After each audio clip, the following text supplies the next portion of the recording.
Bien, hola, buena tarde compañeros. Bueno, en esta ocasión vamos a llevar a cabo nuestra sesión de esta semana que tiene que ver con la teoría general de la organización internacional. Bueno, básicamente es el por qué, en pocas palabras, hoy tenemos un mundo globalizado.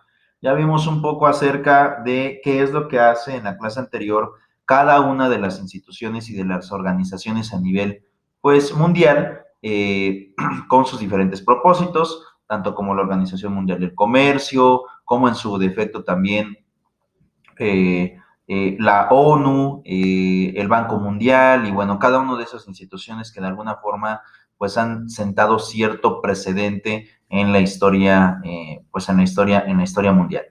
Pero la pregunta es, ¿por qué nos organizamos a nivel mundial a través de organismos internacionales? Que eso es una o resulta algo un poco complejo de explicar, sobre todo cuando logramos comprender que hoy el mundo tiene que entenderse gracias a las relaciones internacionales. Y es precisamente el por qué hablamos de la teoría general de la organización internacional. Como ya hemos visto, en pocas palabras, el evitar tener una regulación internacional en tiempo pasado generó muchos conflictos. Es por eso que tuvimos básicamente la Primera y la Segunda Guerra Mundial, siendo la segunda de ellas pues la más catastrófica hasta ahora vista. No estoy diciendo que estamos exentos de tener una tercera. Y yo creo que desde mi punto de vista una tercera guerra mundial sería todavía más complicada que la segunda, puesto que existiría pues ahora armamento con más poder, y bueno, eso implicaría el desastre a nivel militar de un país en dado caso de que quisiera ser, o en caso de que fuera atacado por algún otro, ¿no? Sobre todo con la tecnología pues, que hoy existe. Pero ustedes recordarán que la Segunda Guerra Mundial, pues básicamente complica porque o empieza con la invasión de Japón a China, ¿no? Es decir, los japoneses reclamaban ese territorio, los americanos de alguna forma también logran implementarse, y bueno, ahí se hace un conflicto entre esas regiones, pero posteriormente lo que llegó a complicar fue que pues Japón decide atacar la base naval de los Estados Unidos de Norteamérica. Esta llamada guerra de Pearl Harbor, ¿no? Es decir, los japoneses, pues literalmente lo que hacen es aventar todo el poderío militar y lo que hacen es ir en contra de los americanos. Y es por eso que Estados Unidos entra, pues entra básicamente a la guerra, pero también había conflictos en otros países, ¿no? El nacionalsocialismo, que en este caso implicaba el partido de Hitler, pues Hitler ya había tomado cartera o ya había también tomado participación en estar invadiendo otros países y bueno, eso generó muchísimos problemas porque invade Polonia y bueno, invade toda esta región con ideologías un poco complejas, pero básicamente en que la raza pura o creían ellos en la perfección de la raza a través de la clase aria.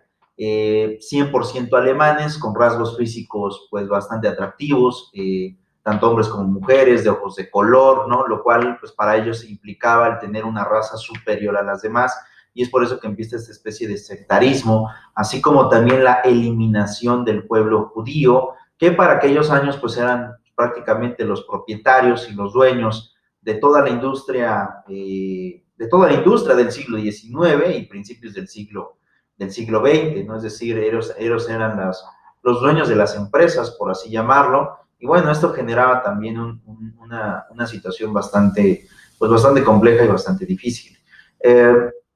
Y Hitler, en su libro de Mi lucha, que es un libro que él logra escribir cuando estaba en la cárcel, pues logra manifestar el por qué él decide ir en contra, pues ir en contra del pueblo judío, ¿no? Y también manifiesta por qué la idea del nacionalsocialismo, que esto, pues en pocas palabras, era ir en contra del marxismo y ir en contra del judaísmo, que el judaísmo, pues es el capitalismo. Es decir, para él Marx no era tan bueno, o Marx tenía como que algunas situaciones un poco diferentes, tal vez complejas, no tan acorde a la teoría de Hitler, pero por el otro lado también tenía la complicación y tenía el conflicto ideológico con el judaísmo, que es prácticamente el capitalismo, en donde pues unos cuantos son los beneficiados por las super mega estructuras económicas, pues que para ellos básicamente existen. Y esto genera también pues bastantes problemas y bastantes situaciones complejas.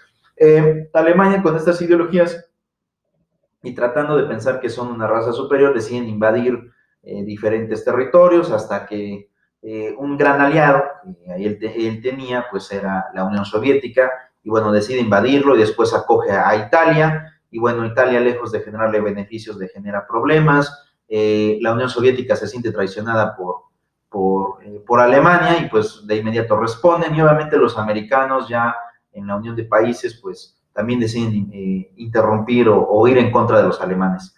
Tarde o temprano Hitler logra perder la Segunda Guerra Mundial. Los países pues fuertemente económicos para aquellos años, y no estoy diciendo que no existieran otros, pero sí era la Unión Soviética y por otro lado los Estados Unidos de Norteamérica, no dejando de lado a Inglaterra, no dejando de lado a Francia, que ellos son países que históricamente pues tienen, tienen ejércitos y han tenido ejércitos muy grandes, han gobernado durante ciertos periodos de la historia, y tampoco estoy quitando a los españoles, y bueno, pero son reinados o son imperios muy fuertes que hasta el día de hoy pues siguen teniendo cierto impacto en la vida internacional. Entonces, ante esos conflictos, pues, ¿qué es lo que se generó? Pues se genera básicamente que Alemania caiga y bueno, este mundo se mantenga para aquellos años dividido entre el pensamiento de Marx, que era la Unión Soviética, y por el otro lado el pensamiento capitalista. Pero habría algo muy importante que ir. Una guerra mundial es porque la mayoría de países entra en conflicto bélico. Es decir, la Segunda Guerra Mundial, digamos que los agentes principales son los americanos y por ahí la Unión Soviética, pero no fueron los únicos. Como les decía, Japón fue a la guerra, Inglaterra fue a la guerra, Francia fue a la guerra, Italia fue a la guerra, y hubo un gran cúmulo de países que literalmente se metieron al conflicto bélico durante el segundo movimiento. Entonces, cuando termina la guerra y cuando ya deciden, pues, de forma pacífica parar, ¿no? Ya después de que había, pues, fallecido muchas personas, había que encontrar cómo evitar esos conflictos, porque, pues, prácticamente ya teníamos un conflicto anterior, y me estoy refiriendo a la Primera Guerra Mundial.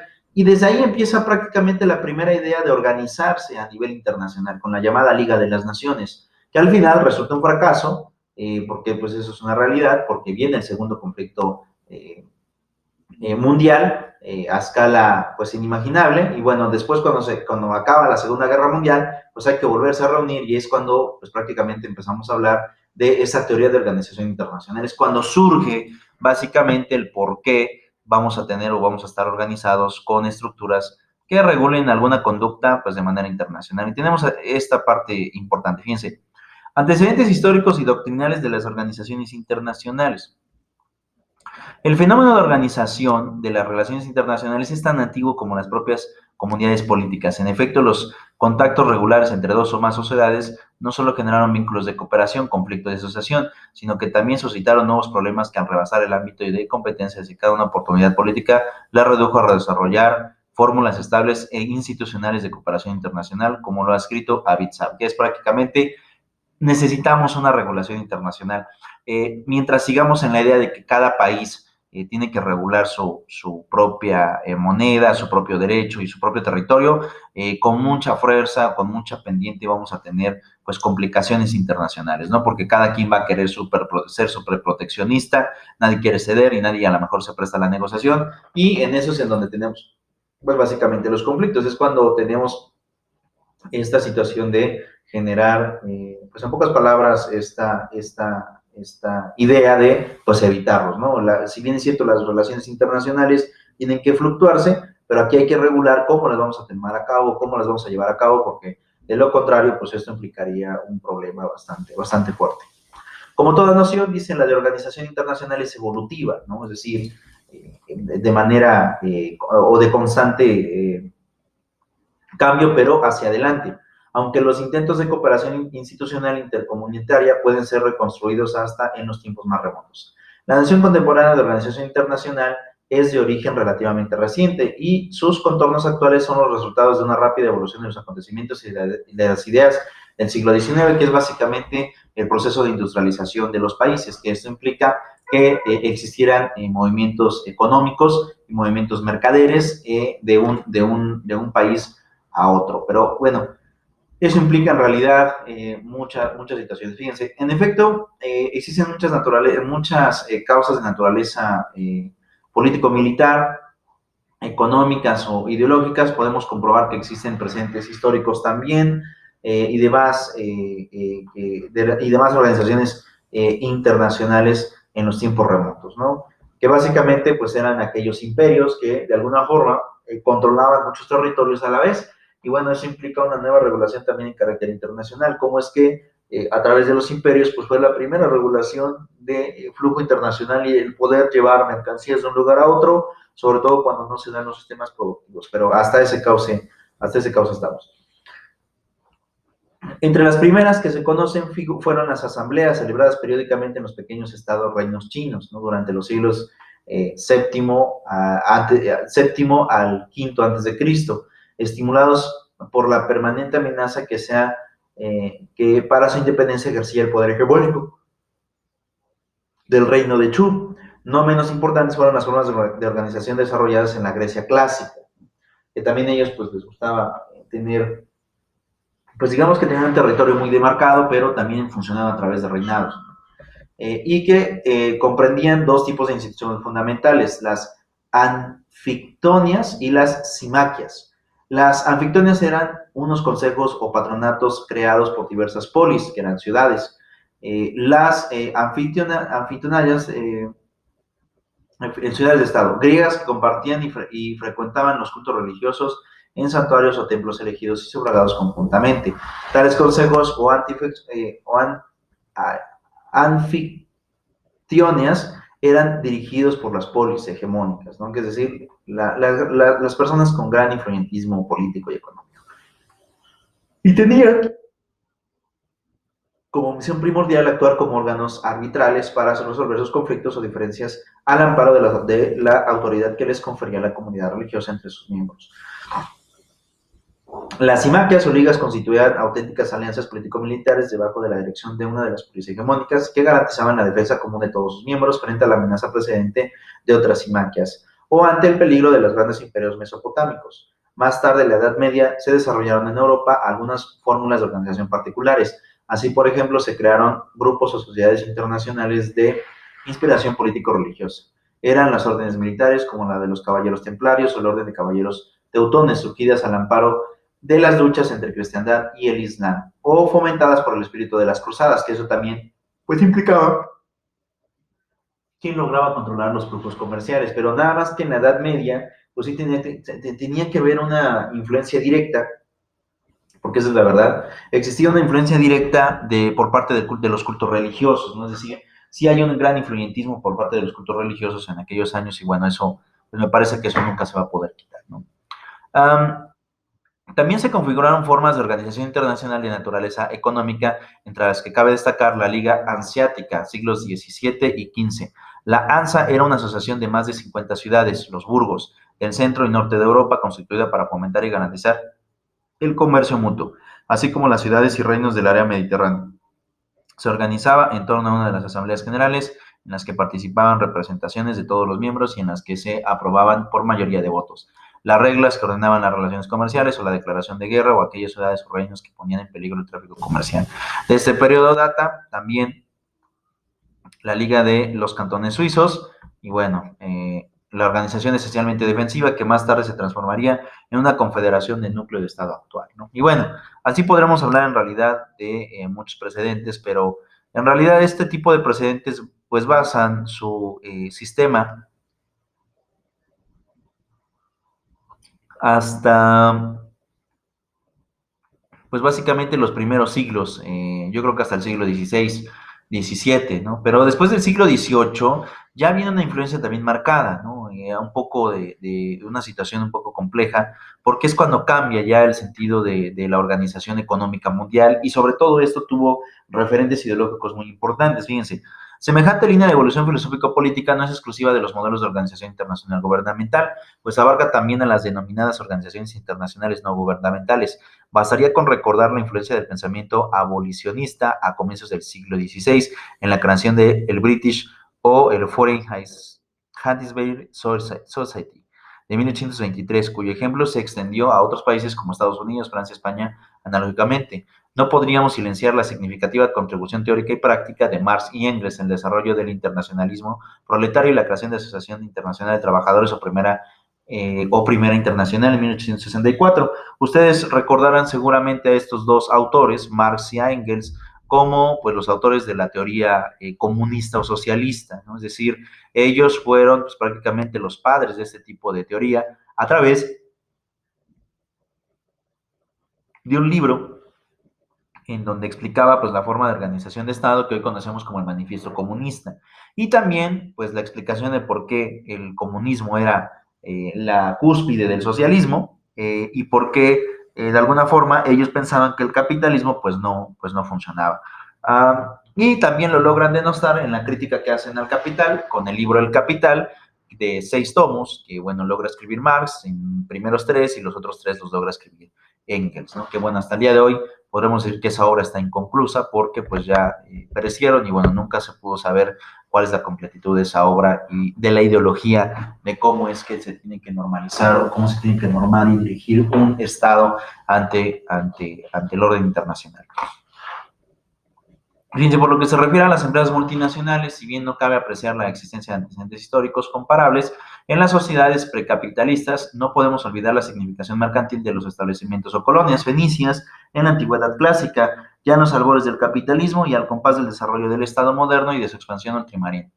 Asistimos a la emergencia de formas embrionarias de empresas transnacionales, en efecto, junto a las dinastías de los Furger, los Tassi o los Rothschild, cuya financiación a las actividades emprendidas por las monarquías más poderosas de la época prefigurarán formas más modernas de organización bancaria. Resultante pertinente citar también a las grandes compañías coloniales como la Compañía Inglesa de Indias Orientales de 1600 o la Compañía Holandesa de las Indias Orientales de 1602, auténticas sociedades por acciones que en la cobertura político-militar de sus respectivos estados gozaban de monopolio comercial con las colonias de Extremo Oriente. Y bueno, incluso para hablar acerca de estas dinastías, ¿no? Compañeros, esta familia llamada Rothschild, ¿no? Que en realidad son los Rothschild, pues hasta hoy en día es la que logró financiar la idea de la creación del Fondo Monetario Internacional. Esta familia hoy en día todavía tiene mucho poder económico, de hecho se piensa que es la familia más rica del mundo, pero vean desde dónde en realidad ellos ya traen un efecto económico importante y sobre todo bancario.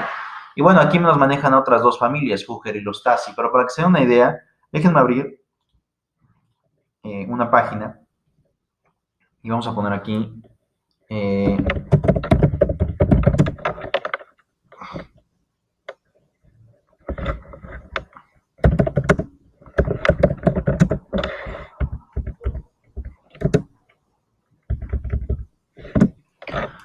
cuáles son las 10 familias más ricas del mundo, para que se logren dar una idea de dónde viene la dinastía de la familia Rothschild. O sea, estamos hablando de una dinastía ya con mucho poder, con mucha,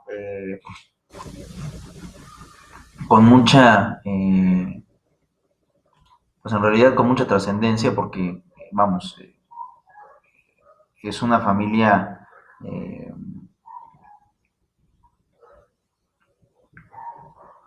muy trascendental. Hoy tienen todavía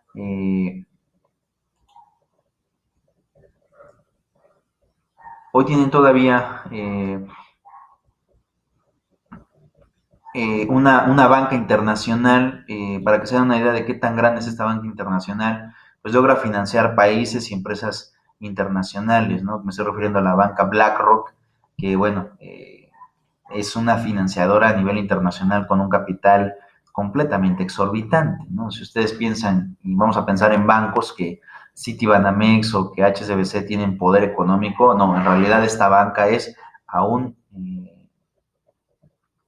aún más grande. Dubái, ¿no? Familia real de Dubái, de los Emiratos Árabes. Y bueno, vamos a ver aquí la familia real de Marruecos.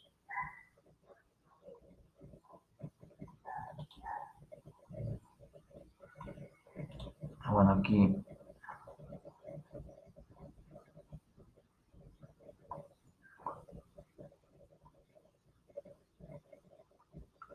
la familia real de Brunei. Y bueno,